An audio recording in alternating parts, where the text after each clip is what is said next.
გამოცხადებულია კონკურსი ხელნაწერთა ეროვნული ცენტრის დირექტორის თანამდებობის დასაკავებლად.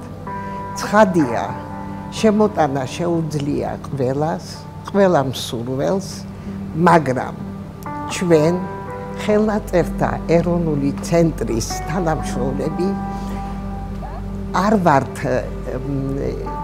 არ ვიცით როგორ იქნება არჩევის პროცესი, დანიშვნის სახით, არჩევის სახით, ამიტომ ჩვენი მოთხოვნა ხელნაწერთა ეროვნული თანამშრომლებისა, რომ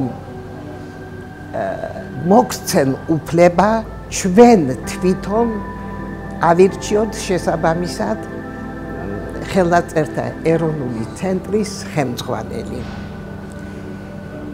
პირადად მე და ჩემი კოლეგები უკვე თითქმის 60 წელია, რაც ვემსახურებდით ცენტრში დაცულ ხელნაწერებს. ამაში ჩვენ ყველაფერში მშვენივრად ვართ გარკვეულები.